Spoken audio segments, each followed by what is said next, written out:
Sadie Renner was 19. She stood at the Cottonwood Bend camp store, scraping valley mud off a pair of donated shoes. Harlan Voss owned the good pump, and he waved her back from it. "That water's for folks who belong here. Girl," he pointed her toward the stock trough. She walked over and drank from the trough. She did not cry. At the cotton scale that same week, he thumbed the beam. Her sack weighed 90 pounds. He called it 60. 40 pickers waited their turn behind her, and he dared her to argue it in front of every one of them. An Okie girl's got no name worth writing down in this valley. The line stood there in the heat. Nobody answered it. That evening, up along a fence her people once built, her grandmother Orpha traced a line no living man had shown her. She named a spring the county map didn't carry. One hand rested on a folded quilt. "The paper the bank never found is still in this house, child. If you've ever been underestimated by someone who should have looked closer, this story is for you." Before we go any further, do one small thing for me. Subscribe to the channel, and in the comments, tell me what state you're watching from tonight. I want to see how far this story travels. Now settle in. Let me take you back to the spring of 1936, and let me tell it slow, the way it happened. The Renners came back to California the way they'd left it, broke, coughing along in a Model T that burned more oil than gasoline. Sadie sat in the back with a canvas sack of everything they owned, and her grandmother rode up front with a folded quilt across her knees like it was a child. They'd gone east once, chasing rain.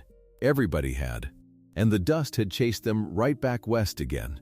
Now the same valley their people had crossed a lifetime before opened up in front of them, green and rich and full of other men's cotton. The San Joaquin, flat as a table and twice as long. You could drive an hour and the mountains never got closer. Sadie remembered none of it. She'd been born on the road. But Orpha knew every mile. Her grandmother would lift one thin hand from the quilt and point at a stand of cottonwoods or a bend in a dry slough, and she'd say a name. Just a name. Nobody had asked her for it. She said them like a woman counting rosary beads. They rolled into the Cottonwood Bend labor camp on a Tuesday. Rows of white cotton tents, a ditch of standing water, children with old faces, a company store with a porch that sagged, and behind the store, a grain elevator taller than anything for 20 miles, freshly painted, with one man's name on the side of it in letters 4 feet high. Voss. Orpha looked at that elevator a long time. She didn't say anything. But Sadie saw her hand tighten on the quilt. They got a tent at the far end, near the trough. A tent was $1 a week, docked against your picking. The store gave you beans and lard and coffee on credit, and the credit got docked too. You were behind before you set your first bowl in the sack. Everybody knew it. Nobody said it. That was the arrangement, and the arrangement was Harlan Voss. Sadie learned the fields fast. She had a good back and quick hands, and she could strip a row clean without leaving a lock behind. The bowls tore your fingers open the first week. After that, your fingers stopped bleeding and started to look like something that belonged to an older woman. She wore a flour sack apron and a wide hat, and she dragged a 12-foot sack down the rows in the white morning light until the sun climbed up and turned the whole valley into an oven. Here is the thing you have to understand about Sadie. She picked her own row. Then she went back and picked her grandmother's. Orpha still went to the field. She was 74, and she wouldn't be told to stay in the tent. But her lungs whistled now, and her hands had gone to knots, and she couldn't fill a sack in a day if you gave her 2. So Sadie picked ahead and picked behind, 2 rows for the weight of a woman and a half, and she never once let her grandmother see her do it. She'd slip the cotton from her own sack into Orpha's and cinch it shut. That was love, in a cotton camp, not words. Wait, moved quietly from one sack to another. The first morning at the trough was how she met Voss. She'd come up to the good pump to wash the shoe mud off before the field. The pump ran clean and cold. It was for the pickers in theory. In practice, it was for whoever Harlan Voss decided belonged. He came around the corner of the store in a clean white shirt with the sleeves rolled, a big man gone soft in the middle, and he looked at her the way you'd look at a stray dog on your porch. "That water's for folks who belong here, girl." She'd stood up straight. "I'm picking your cotton, mister. You're picking cotton. Belonging's a different thing." He nodded at the trough behind her where the mules drank. "That'll wet your whistle fine." She could have argued. There were words in her mouth. She swallowed them, because arguing cost you your tent. And her grandmother was coughing in that tent. So she went to the trough and she cupped the water and she drank. Green water. Warm. She drank it looking right at him. And she did not let her face move. That was the first debt. She didn't know to call it that yet. A picker named Tom Belcher watched the whole thing from the store steps. 20 years old, big ears, a sunburn that never healed. When Voss went back inside, Tom crossed to her without a word and held out his own tin cup. There was clean water in it. Pump water. "Take it," he said. "He don't watch me." She looked at the cup. She looked at Tom. "I'm all right. I know you're all right." He kept the cup out. "Take it anyhow." She took it. She drank. It was the coldest, cleanest thing she'd tasted in a week. And it came from a boy with nothing, and she never forgot it. In a camp built to grind the decency out of a person, Tom Belcher had gone and stayed decent. Remember him. He matters more than he looks like he matters. The store was the next lesson. You picked all day and you turned your cotton in at the scale, and the weight went in a book. And against that weight the store put your rent and your beans and your credit. On Saturday you either had $1 coming or you had a hole to climb out of. The Renners had a hole. Everybody had a hole. But the Renners' hole kept getting deeper in ways the arithmetic didn't explain. Sadie stood at the counter one Saturday while the storeman ran his pencil down her account. Beans, lard, rent, and then a line she didn't understand. What's that one? Damage. He didn't look up. Cotton come in wet. Docked for damage. It wasn't wet. Says here it was. She looked at the book. She could read. Her grandmother had seen to that. On the road, by lamplight, letter by letter.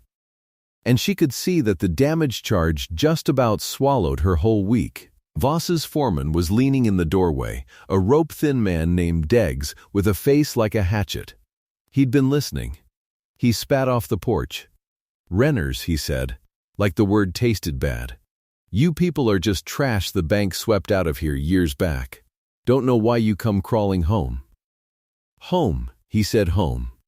He didn't mean anything by it. It was a throwaway, a mean man being mean. But Sadie heard it, and something in her ear pricked up and stayed pricked. Trash the bank swept out. Years back. She didn't know what it meant. She filed it away, the way you'd pocket a strange coin.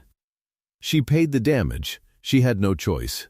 She walked back to the tent with 2 days picking gone to a charge she knew was a lie, and she didn't say a word about it. Because words didn't buy back weight. That night Orpha was mending by the lamp. She always mended. Her hands couldn't pick anymore, but they could still put a needle through cloth, slow and even, and she worked on the quilt most nights. It was an old thing. Wedding ring pattern, faded to the colors of a dried flower, the batting gone lumpy in places, the hem thick and stiff along one side. Sadie had slept under it her whole life. She thought it was just old. Orpha looked up from her needle. She was looking at the wall of the tent, but she was seeing past it, out to that grain elevator with the name on the side. "That elevator," she said. "You know where it stands, child? On Mr. Voss's ground." Orpha smiled, and it wasn't a happy smile. "It stands on our dooryard, right about where the well was. There was a peach tree there your great-grandmother set. You'd sit under it in July and the ground was cool." She wet the thread against her lip. "Was our dooryard once. Whole home section. Voss farms it now, and the bank before him took it, and the paper's just paper now." She went back to her stitching. The bank took the ground, and God took the rest. That's the sum of it. Sadie sat with that. Her grandmother said things like this. Old people did. They mixed up what was and what they wished, and you loved them and you let it lie. The home section. Our dooryard. Sadie heard it as grief.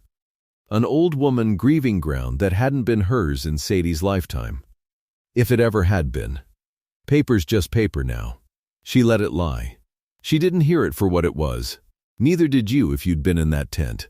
That's the thing about the truth. It's usually sitting right there in plain lamplight, folded up in an old woman's lap, and everybody's too tired to reach for it. The next week they moved the pickers to the far quarter. The rich quarter, the best cotton in the valley, tall and heavy, the kind of ground that grew money. Voss's crown jewel.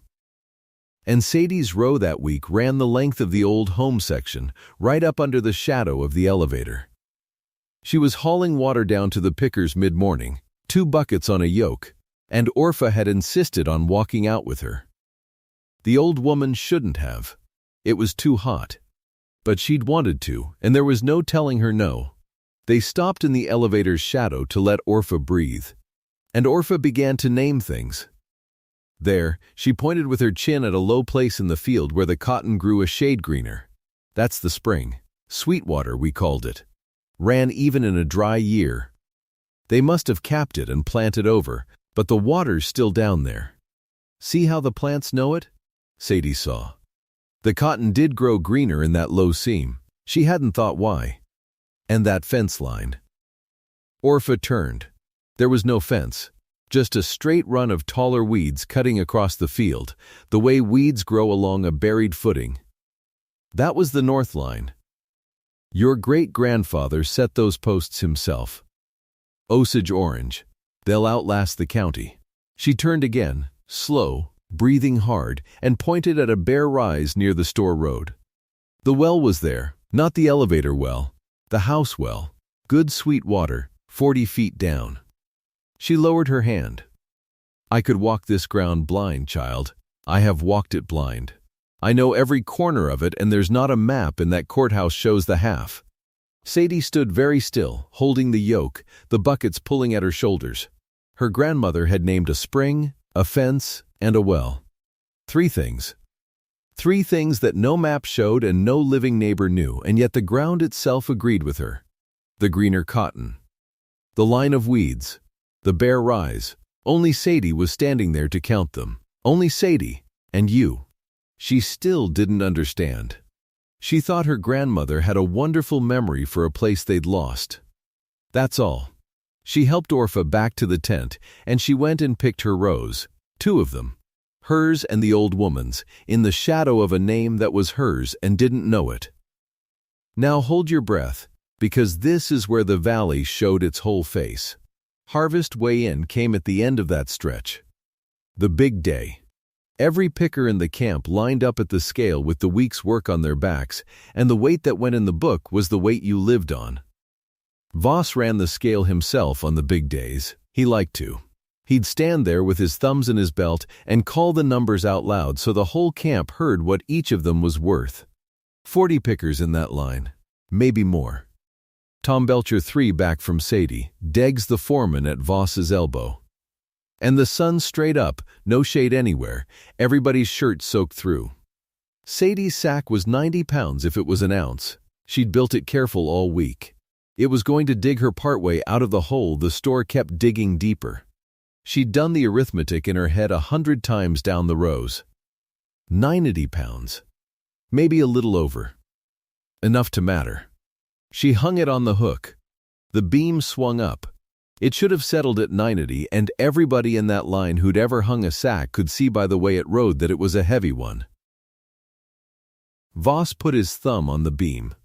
He didn't hide it. That was the awful part. He rested his thumb right on the poise, easy, and he pushed, and he read the number the way a man reads a scripture. 60, he said. The line went quiet, the kind of quiet where you can hear the flies. Sadie looked at the beam. 60. He'd stolen a third of her week with one thumb, in front of everybody. And he'd stolen it into the camp debt so it went straight back to him twice over. That sack's 90 pounds. Mr. Voss, her voice came out level. She was proud of that. After, It came out level. Voss smiled. He looked down the whole line of pickers, taking his time, making sure they were all watching. And then he said the thing. "You want to argue it?" He spread his hands. "Go on. Argue it, right here in front of these 40 souls waiting on their turn. Tell them Harlan Voss can't read his own scale. Tell them your word's worth more than my book." He leaned in, and his voice went soft and pleasant, which was worse than a shout. "An Okie girl's got no name worth writing down in this valley. You understand me? Not one worth the ink. So you can pick or you can pack, but you can't argue, because there's nobody in this county cares to hear it." Nobody moved. Tom Belcher's fists were closed white at his sides, and Deggs had drifted a half-step toward him, easy, hand loose, the way a man stands when he's ready to hit somebody. Tom saw it. Tom stayed put. If he'd swung, they'd both have been in the ditch by nightfall, tent and all, and Tom knew it. And he stood there and took it with her, because sometimes standing still beside a person is all the help there is. Sadie looked at Harlan Voss for a long moment. Then she reached up and she took her sack off the hook. 90 pounds of the best cotton she'd ever picked. She set it down on the ground at his feet, gentle, the way you'd set down something you cared about. She didn't throw it. She didn't spit. She didn't say one word. She turned and she walked back toward the tents, and 40 pickers watched a 19-year-old girl swallow an open theft in dead silence and keep her back straight the whole long walk. That was the day the camp fell a little in love with her, and hated Harlan Voss a little more, and neither thing did her one bit of good. Because love and hate don't move a scale. But something had settled in her, not a plan. She had no plan. Just a stillness, like the surface of that trough after you've drunk from it. A waiting. She didn't know what she was waiting for. Things got worse before they got anywhere. Orpha took a bad turn. The heat and the whistling lungs and the long dry cough that had followed her all the way from the dust. She couldn't go to the field at all now. She lay in the tent in the day's furnace heat, and Sadie picked alone, one row, then the old woman's row, and turned in 2 sacks under 2 names to keep the credit alive. Then the store cut them off. Sadie came up on Saturday, and the storeman wouldn't run his pencil. "Voss's orders," he said, not unkindly. "You're too far behind. No more credit till you're square." Behind, on a debt he'd built with his own thumb. She stood there and understood exactly what was being done to her and exactly how little she could do about it. And then Deggs came for the quilt. He came to the tent on a fumigation order. There was typhus talk in the camps that year, and it was real enough, and it made a fine excuse. Deggs and another man went tent to tent along the far row, and where they found Okie rags they wanted burned or boiled, they hauled them out. He came into the Renner's tent, and Orpha was under the quilt, and he pulled it off her. "This the worst of it," he said, holding it up, the old wedding ring quilt with its faded rings and its lumpy batting and its thick stiffum. "Look at this filthy thing. Crawling, I'd bet." And he walked out with it, and he threw it in the mud by the trough, in the mule-churned muck, and he ground a boot heel into it.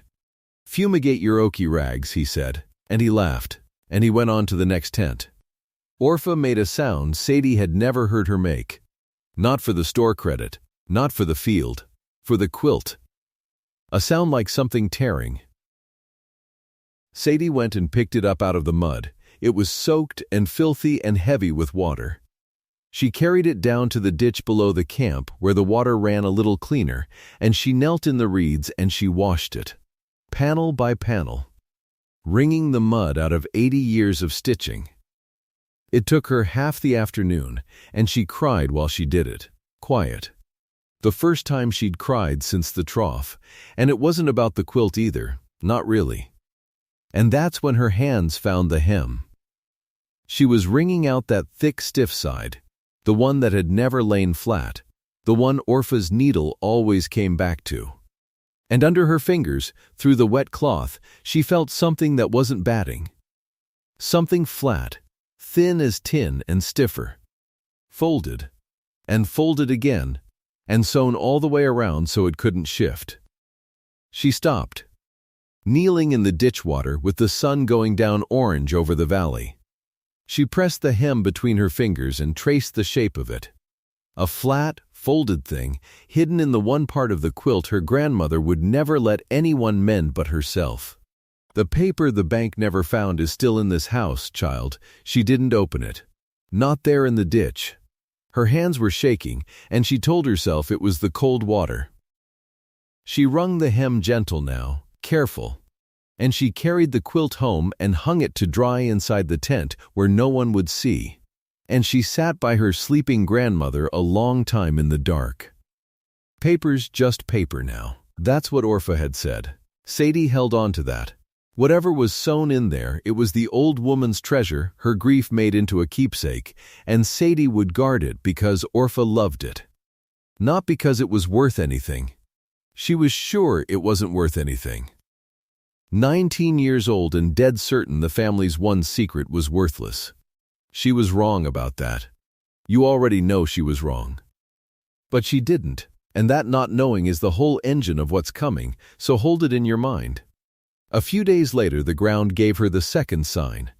They were pulling the last cotton off the home quarter, close in under the elevator, and the tractor had scraped a load path down to bare dirt near the footings.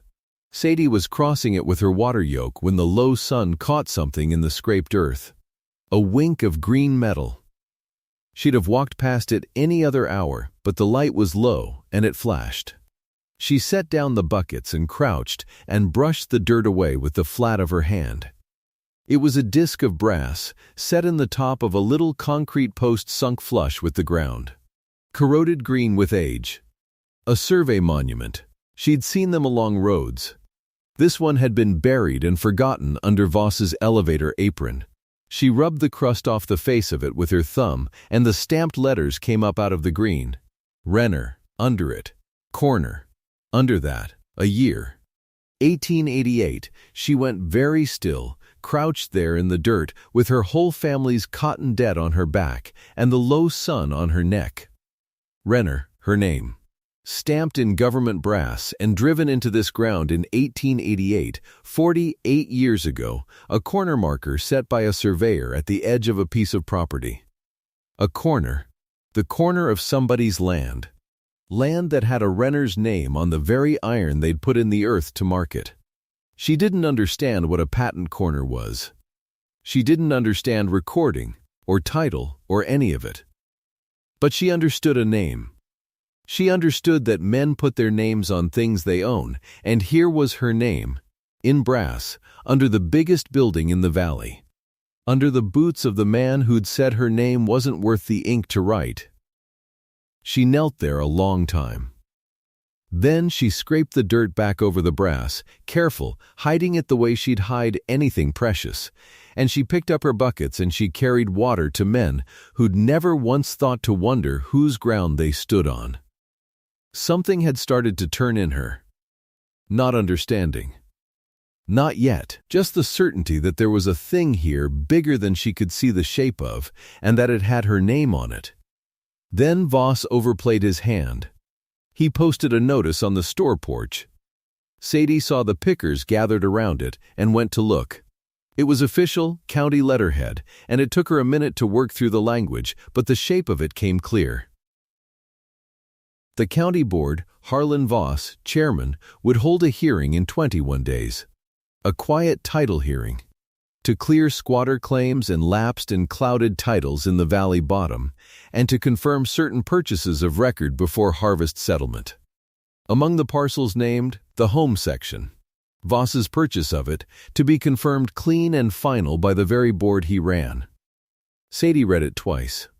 She didn't have the words for what she was reading, but she felt it in her gut the way you feel weather coming. Clear clouded titles. Confirm before harvest.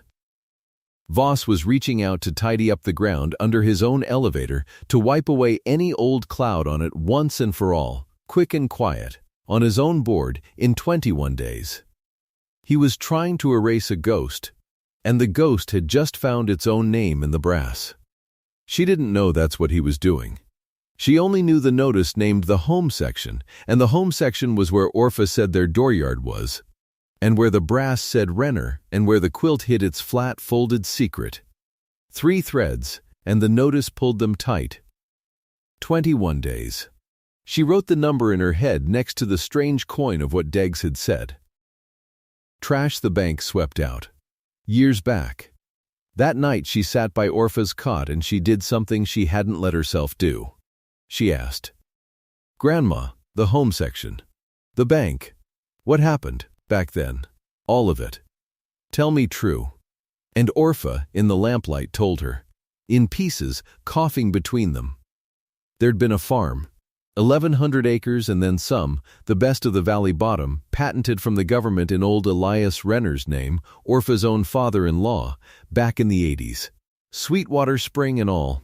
They'd held it 30-odd years. And then a bad stretch, and a note at the Valley Trust and Mercantile, and 1921, and a man in a suit and a sheriff's sale, and it was gone. The bank took it for the note. The family scattered, went east chasing rain like everybody else. And that was that, Orpha said. The bank took the ground. She closed her eyes. But it never sat right with your grandfather. He said the man rushed it. Said they never did it proper. He said, "Keep the papers, Orpha, keep them close." And I have. I've kept them close. Her hand drifted to the quilt, dry now, folded at the foot of the cot. Kept them right here. For all the good paper does the dead. Sadie looked at the quilt, at the thick hem, and she thought, for all the good paper does the dead. And she thought, but I'm not dead. And she didn't know what to do with that thought, so she banked the lamp and lay down under the quilt with her grandmother's whole lost world sewn 6 inches from her cheek, and she didn't sleep much. She had a keepsake worth nothing, an old woman's grief, and 21 days, and a name in the brass, and a foreman who called her trash, and a debt built by a thumb. She had all the pieces. She could not see the picture. That's not weakness, that's just what it's like to be inside a thing that's too big to see the edges of. But she did one thing. She decided to find out if the paper was worth anything. Only that. Not to fight. Not to scheme. She wanted to know, before that hearing, whether the thing her grandfather told a dying wish to keep was a real thing or only a story a family tells itself to keep from breaking. She owed the old woman that much. To know. There was one honest man in Cottonwood Bend. Everybody said it, even the men who didn't like it. Amos Trant, the county lawyer, 60 years old, too stubborn to get rich. The kind of man who'd read the small print out loud to you whether you wanted him to or not. He kept an office over the feed store in town, and on a Sunday, when there was no picking, Sadie walked the 4 miles in and climbed the stairs with the quilt folded over her arm. She almost turned around at his door. What was she going to say? That she had a rag with something sewn in the hem, and a dead man's say-so, and a name in some brass? A girl who drank from the mule trough bringing a quilt to a lawyer. He'd laugh her back down the stairs. She knocked anyway. Amos Trant let her in. He didn't laugh.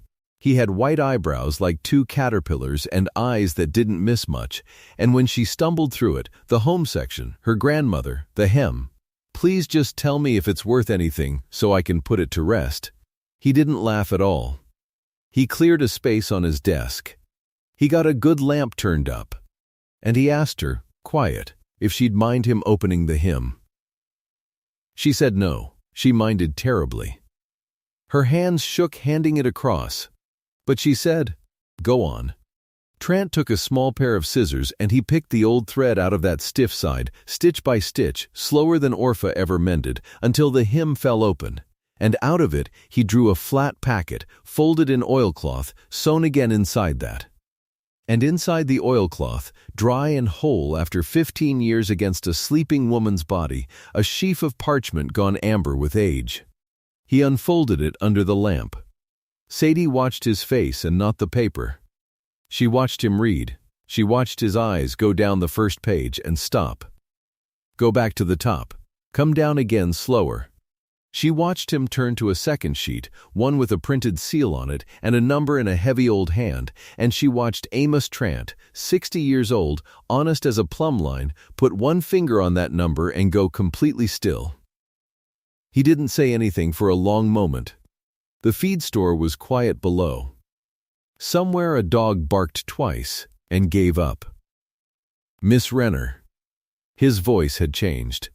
It had gone very careful, the way a man's voice goes when he's holding something he's afraid to drop. Where did you say your grandmother has been keeping this? In the quilt. Sewn up. 15 years. Sadie's heart had started to pound, and she didn't know why. It's just a keepsake. Isn't it?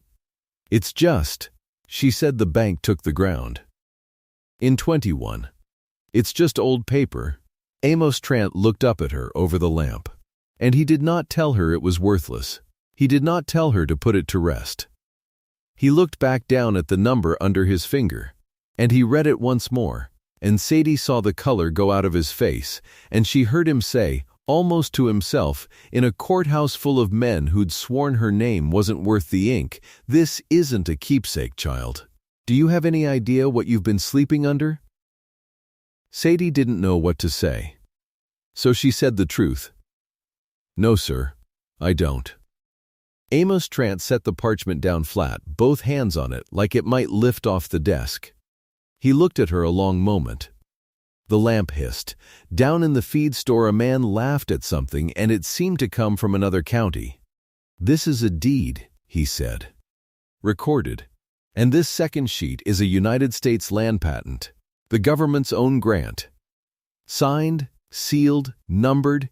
He touched the heavy old figure again. 1,100 acres, and then some. The valley bottom. The richest quarter in this county, child, and a good deal around it. Sadie shook her head slowly. The bank took that ground. In 21. Grandmother said it 100 times. Somebody took it, Trant said. That's not the same as the law taking it. He leaned back. His chair creaked. I've closed titles in this valley for 30-odd years. I know that home section. I know who farms it now. He said the name quiet. Harlan Voss. The name sat in the room. His elevator's on it, Sadie said. I carried water past it every day. His elevator, Trant said, is on your grandmother's dooryard. She felt something turn over in her chest.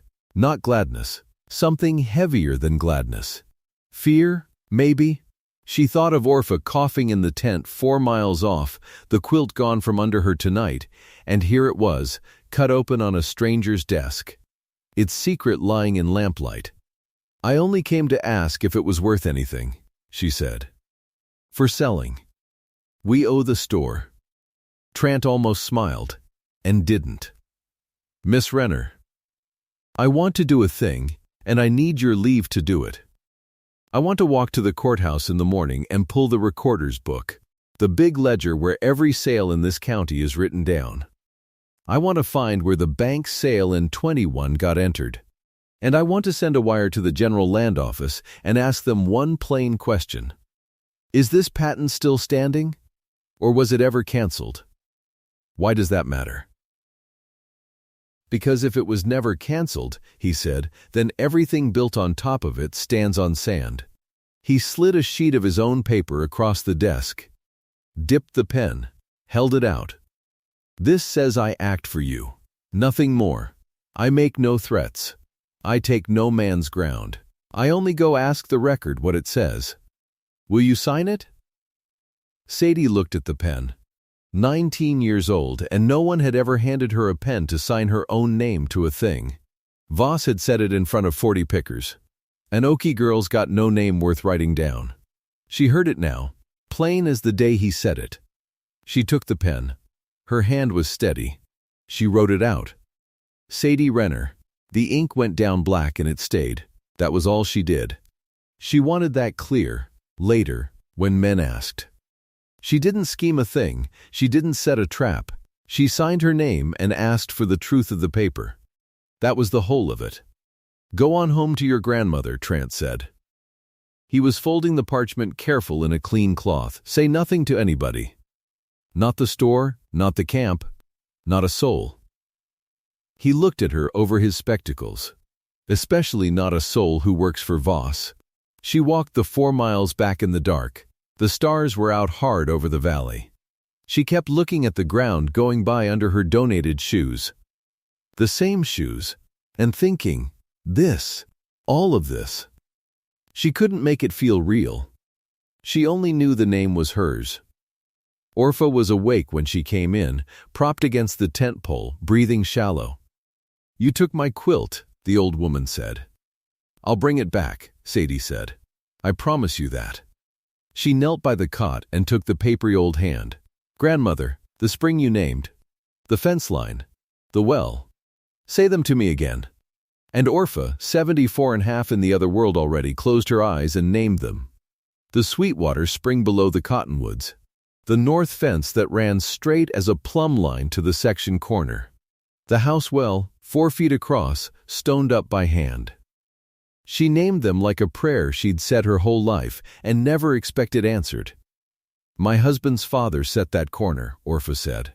"Elias, in 1888. He drove the marker himself." Her eyes came open.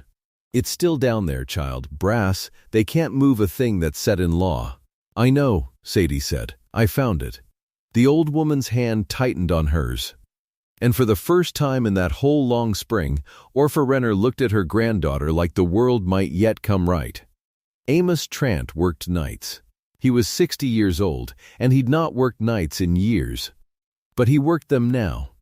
The county recorder let him into the vault after the courthouse closed, and he sat under a green-shaded bulb with the great ledgers open, the ones bound in cracked leather, the pages 4 feet wide when you laid 2 out.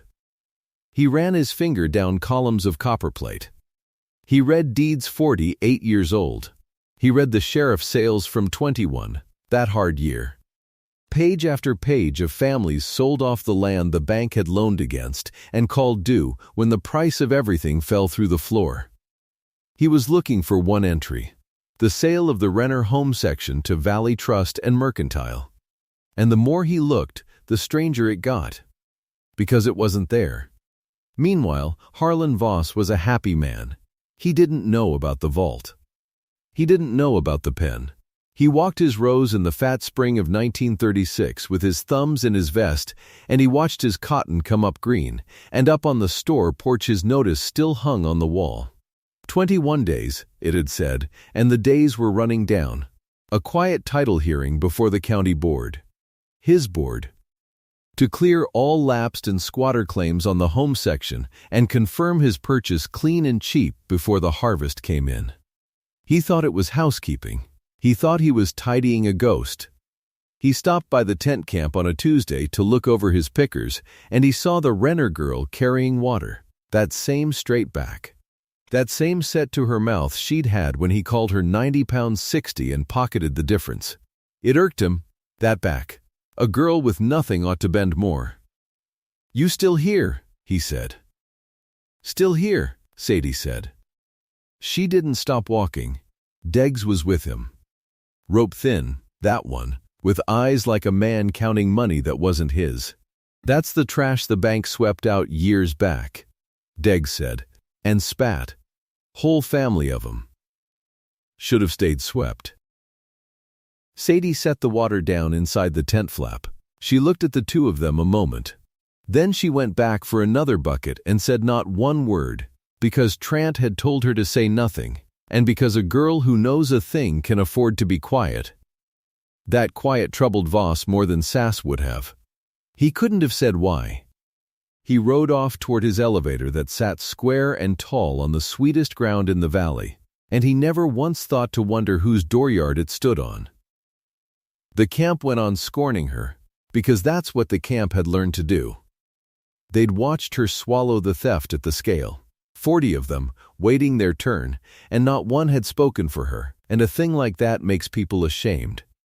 And shame comes out as meanness, so they let her be the Okie girl even in an Okie camp. They let her carry her grandmother's slops and her own beans, and they didn't move over on the store steps when she passed. All but Tom Belcher. Tom was 20 and had nothing either, but he had a tin cup, and every hot afternoon he filled it at the good pump. the one Voss kept for folks who belonged. And he'd walk it over to where Sadie worked her grandmother's row after finishing her own, and he'd hold it out. "Pump water," he'd say. "Cold, don't tell Voss." And he'd grin. She drank it. It was the kindest thing anybody did for her in that whole camp, and he did it before he knew a single thing about any deed. When she was nobody, when there was nothing in it for him but decency. She remembered that. Later, when she could have named her friends by the 100, she remembered who brought the cup when she was nothing at all. Deggs caught him at it once. Came up mean and put a hand on Tom's chest. "You sweet on the Okie, Belcher?" "I'm thirsty," Tom said, "and so's she." "That against the rules?" "Everything's against the rules I say is," Deggs said.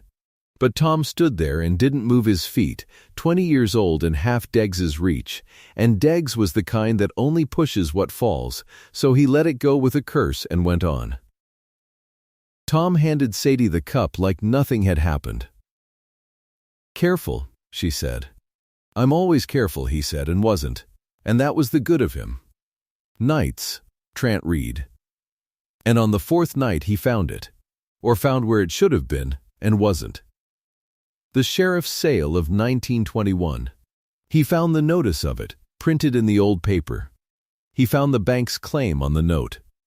Valley Trust and Mercantile, $3,180, called due. He found the sheriff's return. He found everything a sale leaves behind, except the one thing that makes a sale real. The recording. It was never entered in the book. The deed to Valley Trust was never brought to the recorder, never copied into the ledger, never given a number and a date and a place in the chain. Somebody carried that paper out of the courthouse 15 years before, and never brought it back, and for 15 years everybody just believed the ground had passed because everybody said so. And there was worse for the bank. The assignment of the note, the paper that said this bank, and not some other, had the right to foreclose at all. That page was in the file. But it wasn't signed. A blank line where a man's name should be. Somebody had meant to sign it and never had, or signed the wrong sheet, and it had sat unsigned in a folder for 15 years while men farmed and built and sold on top of it. Trant sat back in the green light and took off his spectacles and rubbed his eyes. The whole valley bottom. Every title on that home section. Voss's purchase, the bank's claim, the whole tall building of it.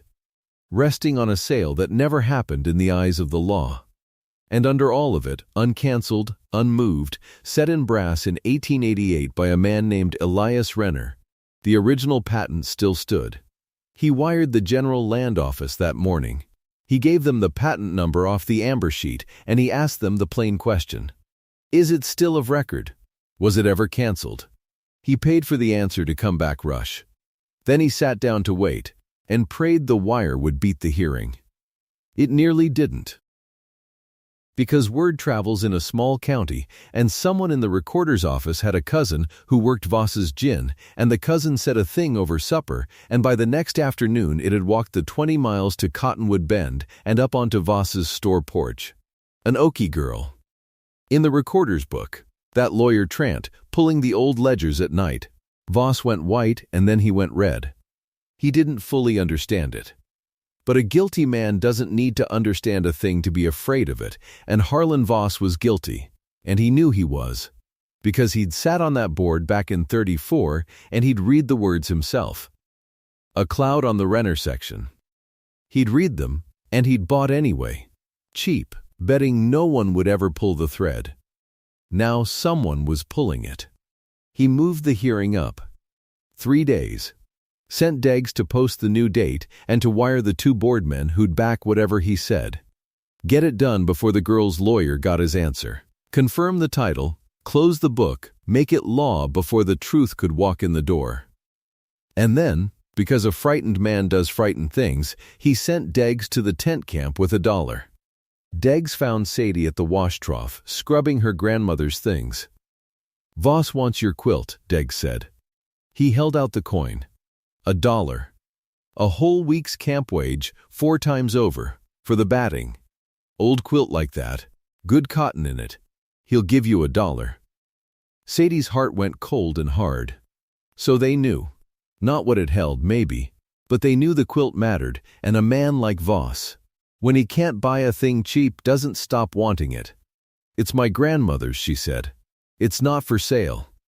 $1, girl. You owe the store more'n that. It's not for sale." Deggs looked at her a long moment with those money-counting eyes. Then he put the coin back in his vest, slow, and he smiled a little, and the smile was worse than the offer. "Suit yourself," he said. She didn't sleep that night. She lay next to Orpha with the quilt over them both. She'd washed it clean and dried it, and stitched the hem back rough herself. The paper's safe at Trant's now, but she'd not tell the old woman that. And she watched the tent flap and listened. She was right to listen. They came the second night, near 2 in the morning, when the camp was dead. She smelled it before she heard it. Coal oil. Then the soft splash of it against the back canvas, and a boot, and the little sucking flare of a match. The tent went up like paper. Sadie was already moving. She had Orpha up and out the front in her nightclothes, the old woman crying out, and the fire ran up the canvas behind them with a sound like tearing cloth. And Sadie turned back for it, not for their few clothes, not for the pot, but out of some deep animal habit she turned back for the quilt. Because 15 years of her grandmother's whole heart was in that quilt, even with the papers gone from it, and it was the thing they were burning it for. A hand caught her arm and hauled her back. "No, you don't. Tom Belcher, half-dressed, soot on his face already. You stay with your grandmother." And he went in himself, low, one arm over his mouth, into the smoke, and he came out 3 seconds later coughing his lungs out with the wedding ring quilt bundled black-edged and smoking in his arms. He threw it in the wash trough.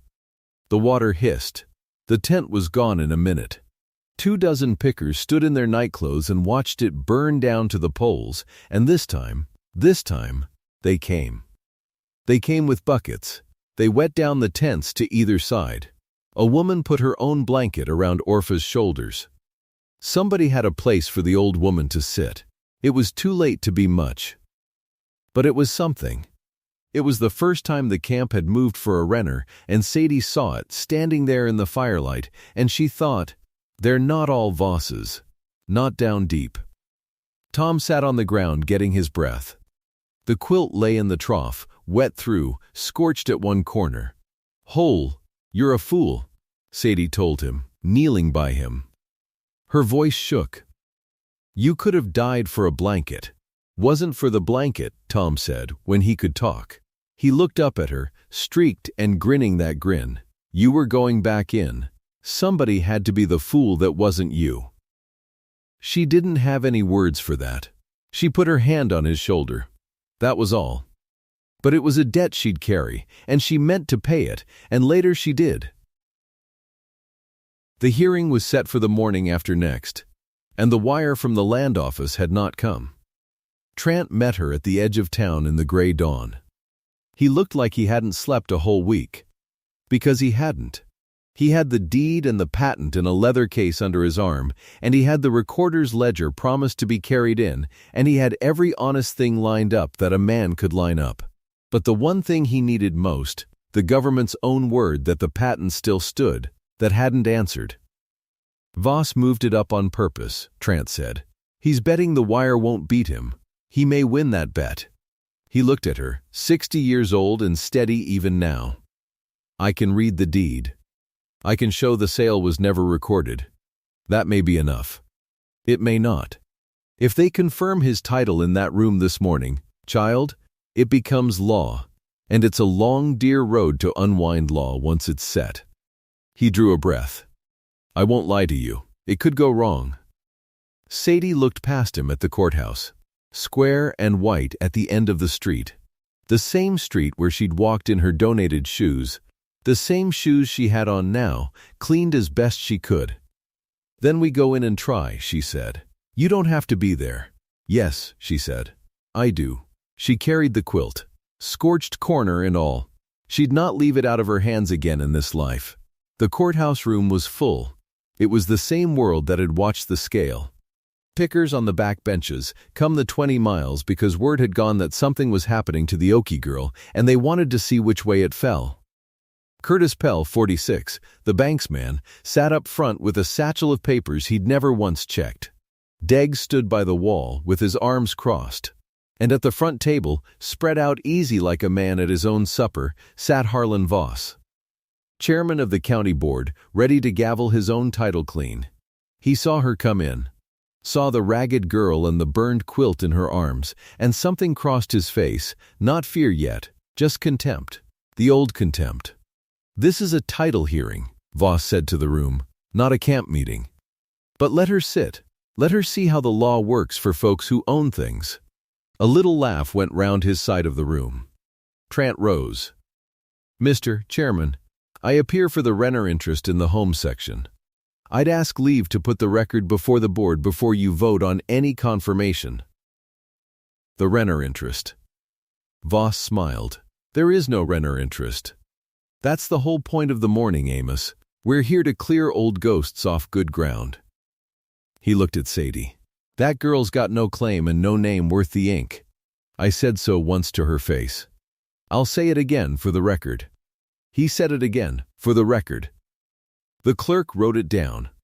He would remember, later, that he asked the clerk to write it down. "Then you'll not mind the record hearing what I have," Trant said. And he opened the leather case. Layer by layer it came. And Sadie watched the room instead of the papers, the way she'd watched Trant's face that first night. Because the truth of a thing is always in the faces. "This," Trant said, and he lifted the parchment high so the light caught it, amber and whole, "is a deed to the home section and the valley bottom, recorded in this county's own book. And this second sheet is a United States land patent, granted in 1888 to Elias Renner. 1,100 acres and then some. The richest ground in this county." He set them on the clerk's clean table, beside the wet dark quilt. "The name on both, Mr. Chairman, is Renner." He read the deed out, slow, every word. And when he came to the name he did not hurry it, he laid it down flat and clear into the county record. The name Voss had said twice now wasn't worth writing. Sadie Renner, heir of the body of Elias Renner, and the whole room turned. Every face on the back benches turned toward the ragged girl on the bench with the burned quilt in her lap. She sat still and let them look. Voss's smile had gone tight. But he waved a hand. "Old paper. Any family's got old paper. The bank foreclosed that section clean in 21. Ask Mr. Pell, it's settled ground." "Is it?" Trant said. "Let's ask the book." And the county recorder himself carried it in. The great ledger, cracked leather, and he laid it open on the table where two men had to hold the pages flat. "I've had Mr. Trant in the vault 4 nights, the recorder said, "and he was an honest man too, and uneasy, and he told it plain. We looked for the entry of that 21 sale. The sale of the home section to Valley Trust and Mercantile." He put his finger on the page. "It's not here. There's no such entry. The deed to the bank was never recorded in this county. Not in 21, not since." The room went very quiet. "And there's this." The recorder turned to the file that lay beside the book.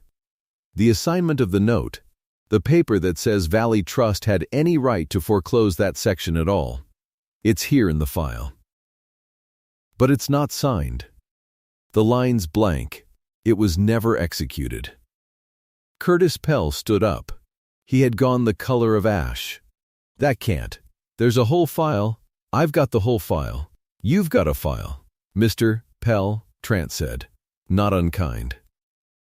"You never checked whether the 2 pages that matter were ever finished.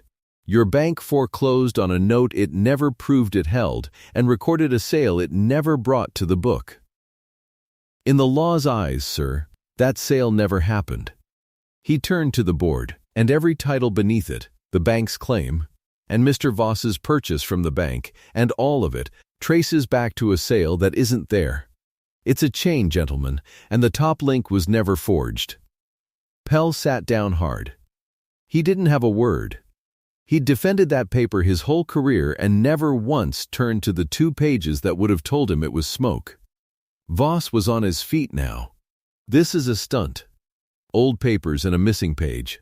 The patent from '88, that's dead. Patent slaps, ground reverts. You can't tell me a grant from 48 years ago still. The clerk came through the door.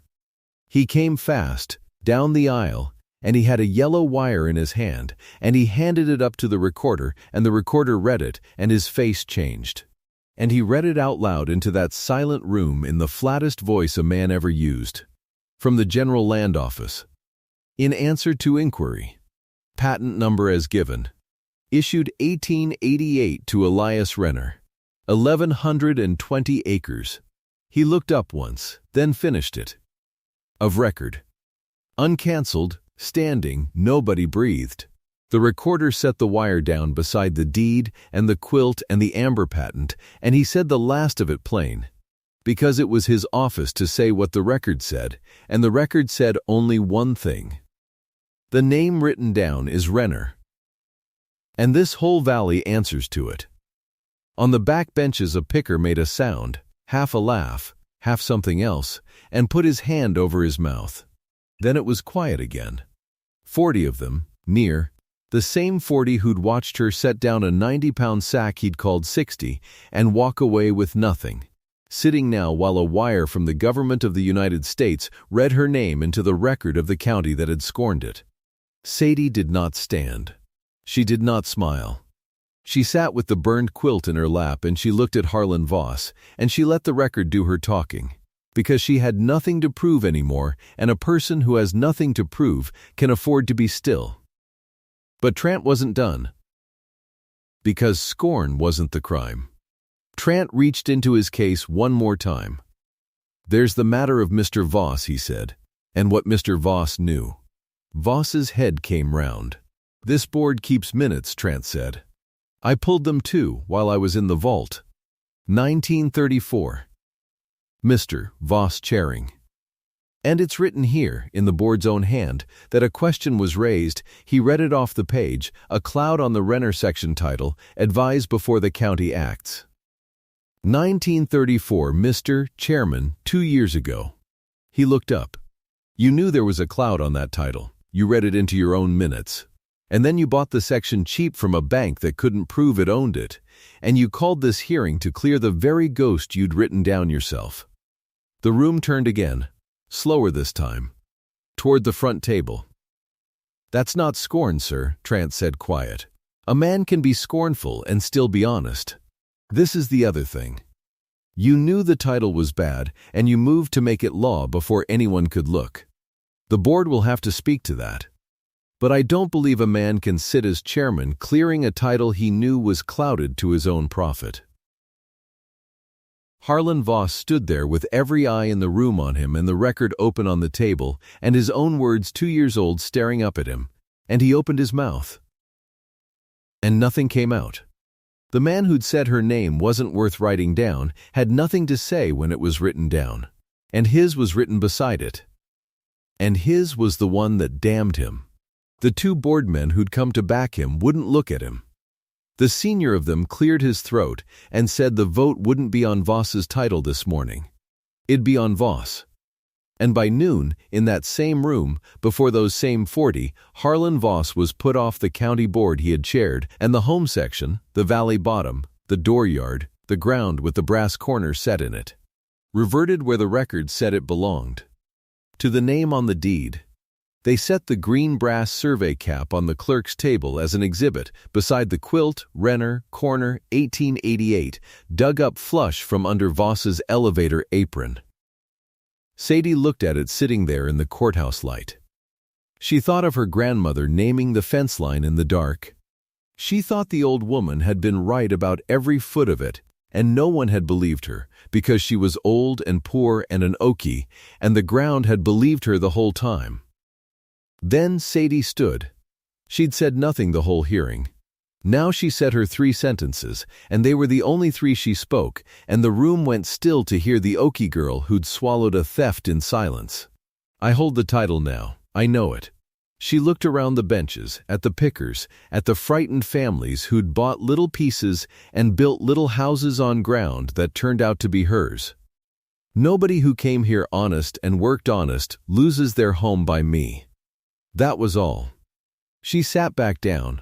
Trant made it law that afternoon, the way she wanted it and no other way. She could have swept the whole valley bottom clean and put 40 families on the road, the way it had been done to her people in 21. She didn't. She voided only two things: Harlan Voss's knowing grab and the bank's fraud, the sale it never recorded and the note it never signed. Every family that had bought a piece in good faith kept its piece, on fair, lawful terms. Their harvest their own. The bank paid back the back due it had stolen off the Renner land for 15 years, every dollar, and that Sadie took, because it was owed. She took the home section. 1,100 acres and then some, and the money the bank had stolen. Nothing more. The valley that had mocked her held its ground, after that morning, by her mercy. And it knew it. A year went by. The elevator came down off the home section board by board, and where the great apron of it had been there was ground again, and the brass corner sat where Elias Renner drove it in 1888, uncovered now, kept clear. The old house well got dug back out, 4 feet across, stoned up by hand the way it always had been, and the water in it was sweet. The spring below the cottonwoods ran the way it had run, and folks called it by its old name again, the name off no map, the name Orpha carried in her head for 50 years, and now the children in the valley learned it, and thought it had always been so. Orpha Renner did get to die on ground she could call hers, but not that year, because she was too stubborn and too glad. She sat in a rocker on the dooryard porch of a little board house they'd raised where the elevator used to stand, and across her knees lay the wedding ring quilt, mended clean, only that one scorched corner left dark, because Sadie wouldn't let anyone cut it out. It was proof, she said. Proof of the night they'd tried to burn it and Tom Belcher carried it out of the fire. Told you, Orpha would say to nobody to the valley, the paper the bank never found.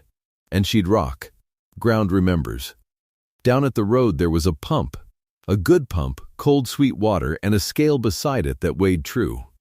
Sadie hired her own pickers now and paid them honest and weighed them honest, and a 90-pound sack weighed 90 pounds at her scale, not a hair under.